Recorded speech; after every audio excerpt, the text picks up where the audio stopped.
Hello दोस्तों, कैसे हो आप सभी। उम्मीद करता हूँ आप सभी लोग अच्छे होंगे। और आप सभी का स्वागत है मेरे YouTube channel food tech fact check में। और आज हम एफएसएसएआई के एक और इनिशिएटिव के बारे में बात करेंगे, डाइट फॉर लाइफ के बारे में। तो अभी तक मैं दो इनिशिएटिव ऑलरेडी कवर कर चुका हूँ एफएसएसएआई की। पहला है bhog means blissful hygienic offering to God, and दूसरा है क्लीन स्ट्रीट फूड। आप लोगों ने अगर वीडियो नहीं देखा है तो आप मेरी प्लेलिस्ट में जाके एफएसआई मेन एग्जाम प्लेलिस्ट में जाके आप उन दोनों वीडियोस को चेक कर सकते हैं और देख सकते हैं। तो आज हम बात करेंगे डाइट फॉर लाइफ के बारे में। डाइट फॉर लाइफ के बारे में जानने से पहले हमें एक डेफिनेशन को समझना बहुत ज़रूरी है, वो है इनबॉर्न एरर ऑफ मेटाबॉलिज्म। तो इनबॉर्न एरर ऑफ मेटाबॉलिज्म क्या है, ये जानना बहुत ज़रूरी है डाइट फॉर लाइफ को जानने के बारे में। क्योंकि डाइट फॉर लाइफ जो इनिशिएटिव है एफएसआई का, वो inborn error of metabolism disease जो होती हैं, जो डिसऑर्डर होते हैं, उन्हीं सभी को एड्रेस करने के लिए बनाया गया, मतलब एग्जिस्टेंस में लाया गया। एफएसआई ने इस इनिशिएटिव की शुरुआत ही इनबॉर्न एरर ऑफ मेटाबॉलिज्म से रिलेटेड जो जो इश्यूज़ हैं उनको एड्रेस करने के लिए डाइट फॉर लाइफ इनिशिएटिव की शुरुआत की। तो सबसे पहले हम इसकी अगर डेफिनेशन को देखें तो ये बोलता है, inborn error of metabolism are rare genetic disorder in which the body can not properly turn food into energy, and the disorder are usually caused by defects in specific proteins that help break down parts of food। इसका मतलब है जो IM disease है वो genetic deficiency के कारण होता है, और ये हो सकता है कि जो एंजाइम फंक्शन है उसमें चेंज हो गया हो, उसके कारण भी हो सकता है। तो ये दो रीजन से हो सकता है, एक तो है जेनेटिक डिफिशियंसी या सिंगल जेनेटिक डिफिशियंसी हो गई, दूसरा अल्ट्रेशन इन एंजाइम फंक्शन, एंजाइम के फंक्शन में चेंज हो गया। अब इसमें होता क्या है, इसमें या तो बॉडी क्या है कोई स्पेसिफिक एंजाइम प्रोड्यूस नहीं कर पाती है, या अगर बॉडी प्रोड्यूस करती है एंजाइम तो वो एंजाइम का क्या होता है, वो डिफेक्टिव एंजाइम होता है। मीन्स वो फंक्शन प्रॉपर नहीं करता है। ठीक है, मीन्स उसका फंक्शन अल्टर हो जाता है, अल्ट्रेशन इन एंजाइम फंक्शन, एंजाइम के फंक्शन में चेंज हो जाते हैं। It is inherited, inherited means एक पीढ़ी से दूसरी पीढ़ी में होता है, एक पीढ़ी से दूसरी पीढ़ी में होने की प्रोबेबिलिटी बहुत ज़्यादा हाई होती है क्योंकि ये इनहेरिटेड होता है। ठीक है, अब आईएम डिसीज होती कौन कौन सी हैं, तो अगर मैं कुछ एग्जांपल आपको बताऊं तो इसमें होते हैं जैसे कि फ्रक्टोज इंटॉलरेंस होता है, ग्लैक्टोसीमिया होता है, मैपल शुगर यूरिन डिसीज होती है। ये कुछ एग्जांपल हैं आईएम डिसीज के। ठीक है, अगर हम फ्रक्टोज इंटॉलरेंस की बात करें, तो fructose intolerance also known as the hereditary fructose intolerance, HFI भी बोलते हैं इसको। इसमें होता क्या है कि इन दिस कंडीशन बॉडी में क्या होता है, स्पेसिफिक एंजाइम नहीं होता जो फ्रक्टोज को ब्रेक डाउन कर सके। ठीक है, तो जब कोई पर्सन जिसको फ्रक्टोज इंटॉलरेंस होती है तो उसको अगर हम कोई फ्रक्टोज कंटेनिंग कोई फूड सब्सटेंस देते हैं तो उसकी बॉडी वो फ्रक्टोज को ब्रेक डाउन नहीं कर पाती, क्योंकि इसकी बॉडी में पर्टिकुलर एल्डोज भी एंजाइम नहीं होता जो कि रिस्पॉन्सिबल होता है फ्रक्टोज को ब्रेक डाउन करने के लिए। ठीक है, तो ये होती है फ्रक्टोज इंटॉलरेंस। अब दूसरा केस आता है गैलेक्टोसीमिया, जिसे हम गैलेक्टोसीमिया बोलते हैं। गैलेक्टोसीमिया में क्या होता है, जो न्यूबॉर्न बेबी होते हैं या पर्सन होता है उसकी बॉडी में क्या होता है, गैल्ट एंजाइम नहीं होता है। गैल्ट एंजाइम ना होने से वो क्या होता है, पर्टिकुलर गैलेक्टोज को ब्रेक डाउन नहीं कर पाता है।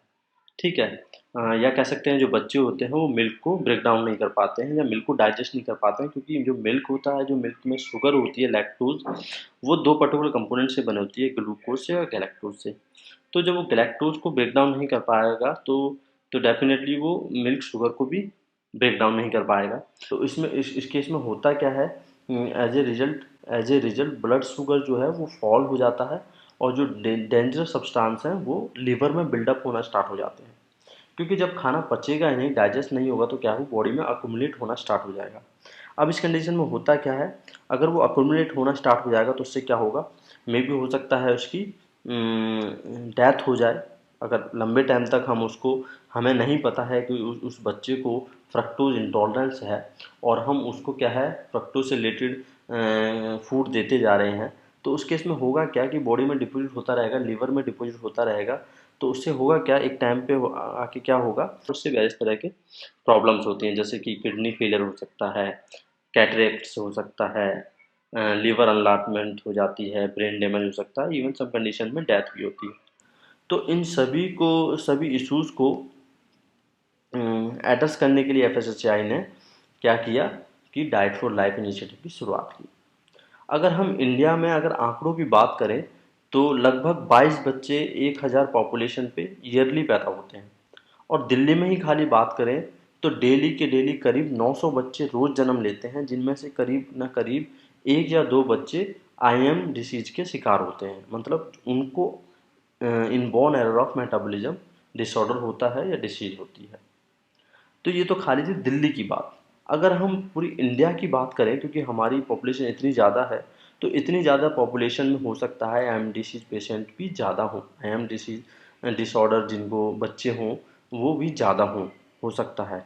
तो इसमें क्या है, आई एम डिसीज को आई एम डिसीज क्या है, मे बी लाइफ थ्रेटनिंग हो सकती है। तो इस केस में क्या है, early nutritional and dietary intervention की ज़रूरत होती है। क्योंकि अगर किसी बच्चे को अगर फ्रक्टोज से प्रॉब्लम है या गैलेक्टोज से प्रॉब्लम है तो डेफिनेटली उसको हमें इस तरह के सब्सटेंस देने से परहेज करना चाहिए, अवॉइड करना चाहिए। हमें इस तरह के फूड सब्सटेंस नहीं देने चाहिए जिनमें इस तरह के कोई भी फूड कंपोनेंट हो जो बच्चा उनको डाइजेस्ट ही ना कर पाए।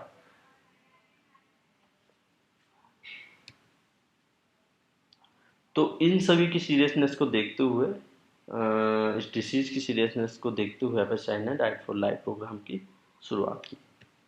तो अब हम डाइट फॉर लाइफ प्रोग्राम के बारे में बात करें तो ये एफएसआई का इनिशिएटिव है। ऑलरेडी मैं शुरुआत में ही बता चुका हूँ कि एफएसआई ने इस इनिशिएटिव की शुरुआत की आईएम इश्यूज़ को एड्रेस करने के लिए, और पीपल के बीच में, लोगों के बीच में, पेरेंट्स के बीच में, और पेरेंट्स सोसाइटल जो ग्रुप्स हैं और हेल्थ केयर प्रोवाइडर जो भी हैं, न्यूट्री कह सकते हैं, न्यूट्रिशन एक्सपर्ट हो गए, डॉक्टर्स हो गए, उनके बीच में आईएम से रिलेटेड, डिसीज से रिलेटेड अवेयरनेस देने के लिए, अवेयरनेस कम्युनिकेट करने के लिए डाइट फॉर लाइफ इनिशिएटिव की शुरुआत की गई। ये बहुत ही यूनिक प्लेटफॉर्म है जिस पे जो पेरेंट्स हैं वो टाइमली मेडिकल सपोर्ट और ट्रीटमेंट ले सकते हैं अगर उन्हें लगता है कि उनके बच्चे को कोई कोई inborn error of metabolism disorder है। तो उस केस में क्या है, they can be seek any medical advice from A near by medical centre. अब इसमें हम बात करें कि डाइट फॉर लाइफ इनिशिएटिव का आखिरकार ऑब्जेक्टिव क्या है। तो इसका पहला ऑब्जेक्टिव है कि लोगों के बीच में आईएम रिलेटेड डिसीज से रिलेटेड अवेयरनेस देना, उनको जागरूक करना कि आईएम डिसीज होती क्या है, इसके क्या सिम्टम होते हैं, कैसे आप पहचान सकते हो, इन सभी के बारे में उनको, पेरेंट्स को जागरूक करना है। तो इसमें कुछ सिम्टम्स के बारे में बात होती है, जैसे कि अगर बच्चा प्रॉपर फीडिंग खाना नहीं खा रहा है या वॉमिटिंग कर रहा है, फेलियर टू थ्राइव है, तो उस केस में पेरेंट्स ये पता जान सकते हैं कि अगर ऐसी कोई कंडीशन है तो उसमें बच्चे को कोई ना कोई मेटाबॉलिक डिसऑर्डर है।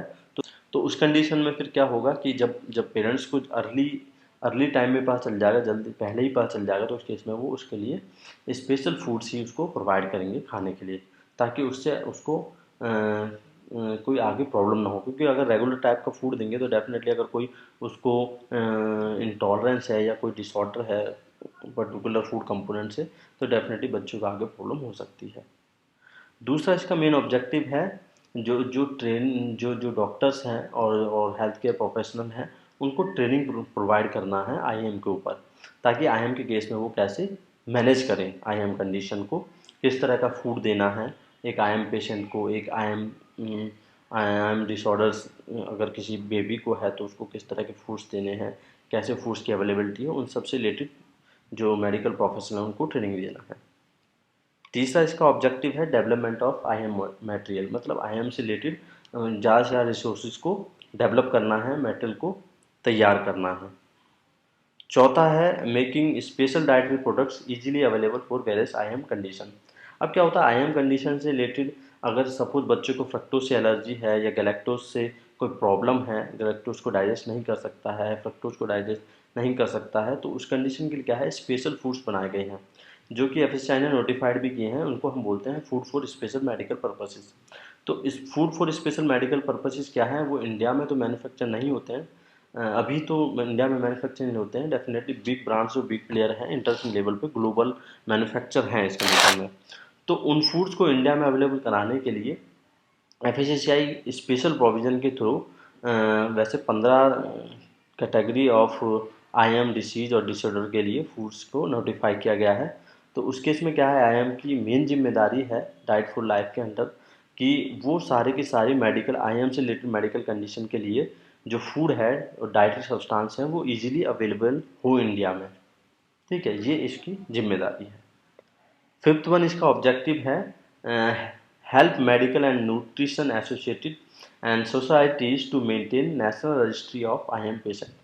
पांचवा इसका ऑब्जेक्टिव है कि जो न्यूट्रिशनल सोसाइटीज़ हैं, जो डॉक्टर्स हैं, उनकी हेल्प करना है ताकि आईएम से रिलेटेड पेशेंट्स और आईएम सफरिंग जो बच्चे हैं उनसे रिलेटेड डाटा को बनाया जा सके, ताकि उन तक पर्टिकुलर अप्रोच की जा सके। अगर उनको कोई स्पेसिफिक प्रॉब्लम है, इशू है, या आईएम से रिलेटेड कोई कोई फूड नहीं अवेलेबल हो रहा है तो वो उनको अवेलेबल कराया जा सके। तो ये सारा का सारा था डाइट फॉर लाइफ के बारे में। I hope that you like my video, और आप सभी को मेरा ये वीडियो पसंद आया होगा। अगर आपको पसंद आया है तो प्लीज़ मेरी वीडियो को लाइक कीजिए और अपने दोस्तों के साथ ज़्यादा से ज़्यादा शेयर कीजिए और मेरे चैनल को सब्सक्राइब करना ना भूलें। Thank you.